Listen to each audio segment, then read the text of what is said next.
The curse of second guessing with the narcissist. Hello, I'm H.G. Tudor. Those of you who've been involved with a narcissist or perhaps remain involved with a narcissist will be able to point to the many problems that arise from your entanglement. Whether it's a romantic ensnarement, a familial one, or otherwise, you will be able to list the many ways that it has caused problems for you.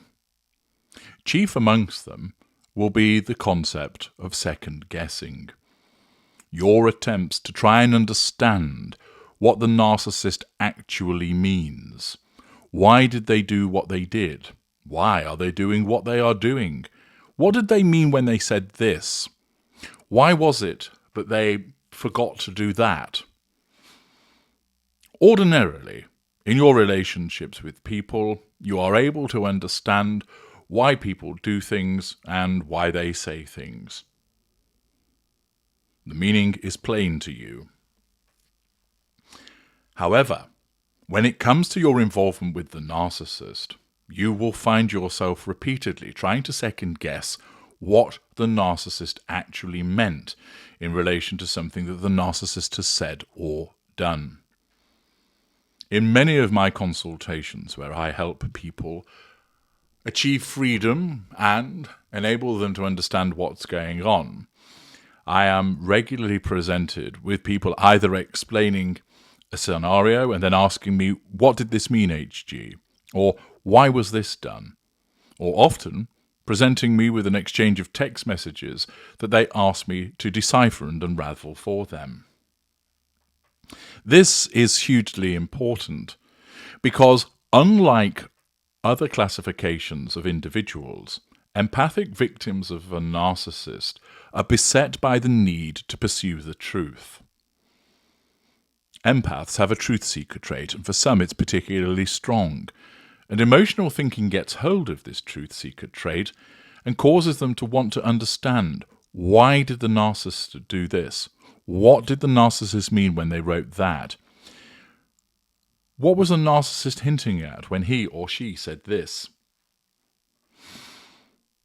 It goes around and round in their heads, question after question. They can't let it go. They need to understand.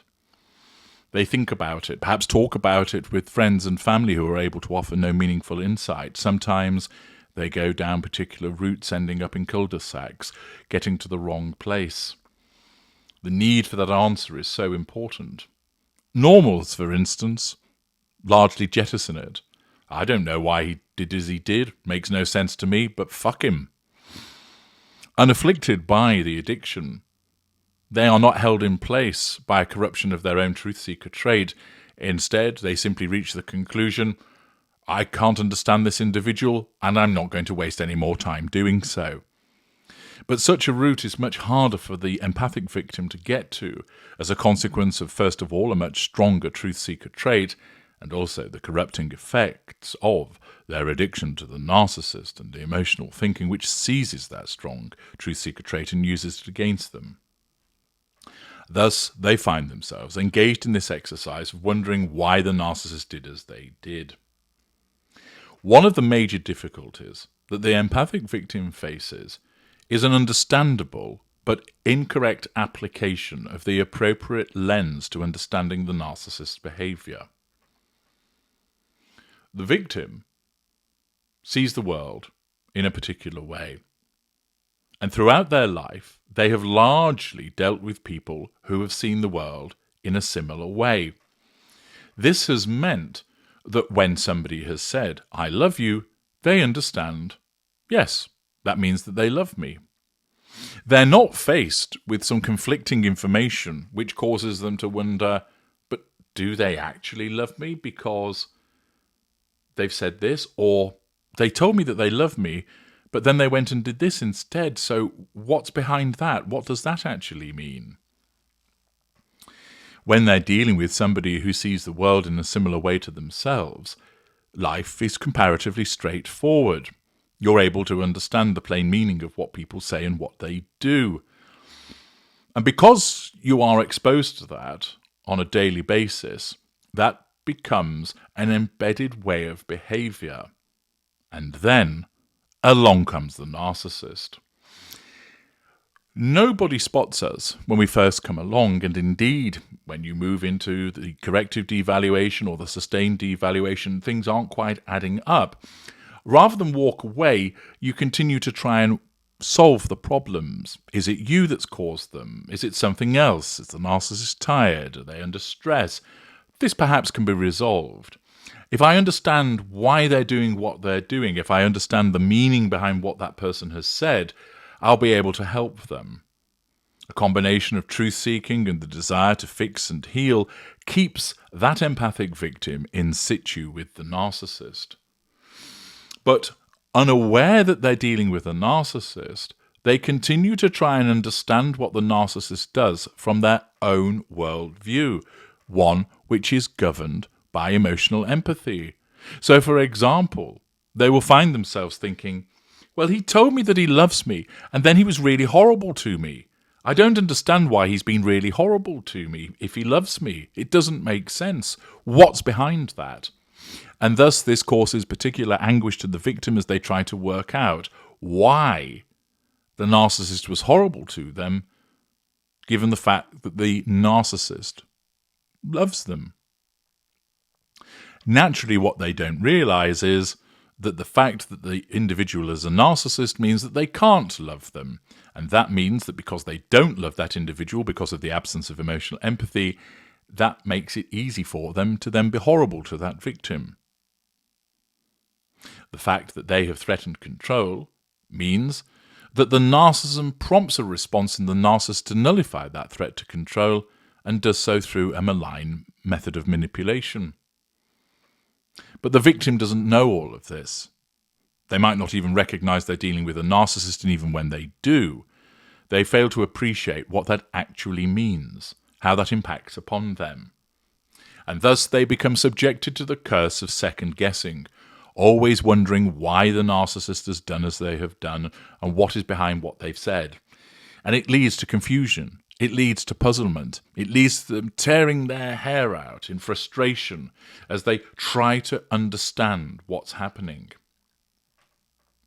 The key to dealing with this second guessing, of course, is to stop doing it. But that's not so easy for the empathic victim to suddenly halt.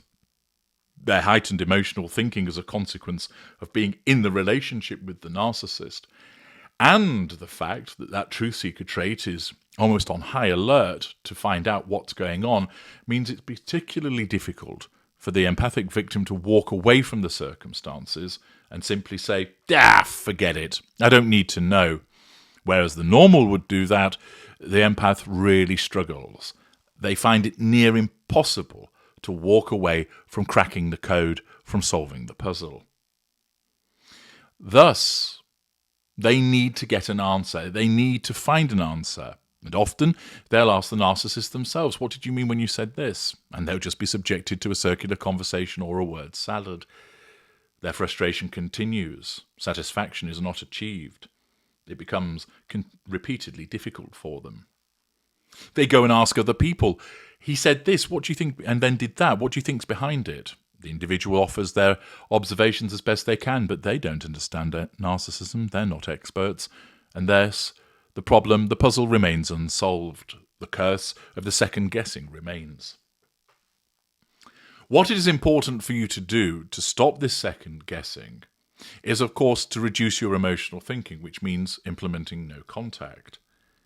But even then, the questions will persist.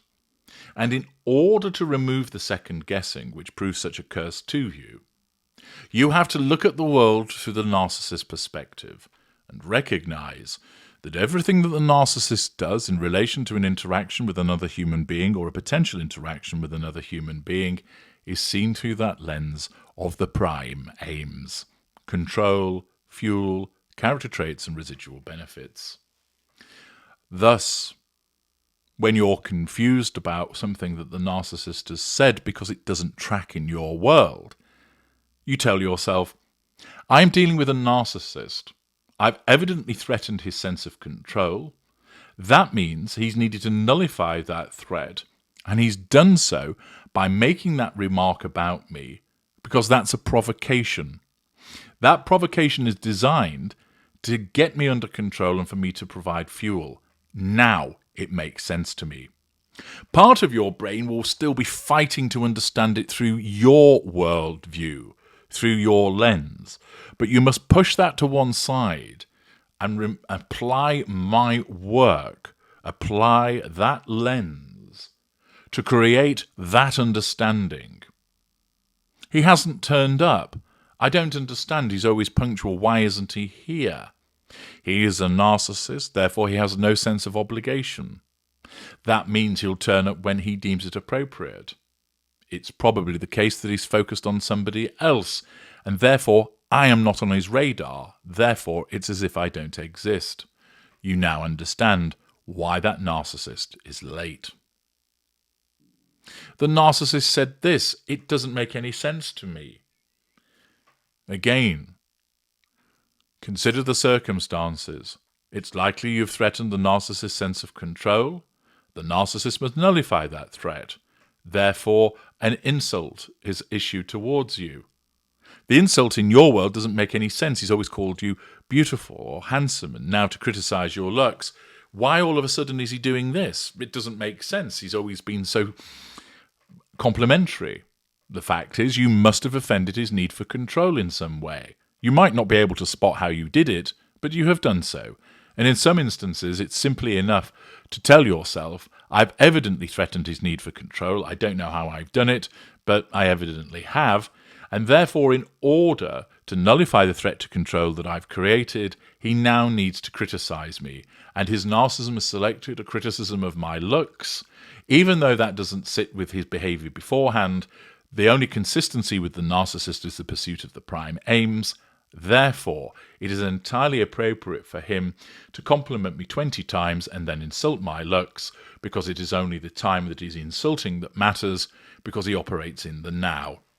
Thus, he's insulted me as a provocation to get me under control and to draw fuel from me. I now understand. Hear my voice breaking it down for you as per my lexicon and the framework that I have created. When you find yourself plagued by the curse of second-guessing what the narcissist has said or done, pause. Reflect on seeing it through that narcissistic lens of the need for control, dealing with threats to control, the manipulation utilized to get that control, and then, even though you won't like what you've worked out, you'll at least start to understand it. It's a perverse kind of logic, but it is a logic nevertheless, because it is the logic of the narcissist. We rely upon this second guessing because by keeping you confused and puzzled, you're easier to control.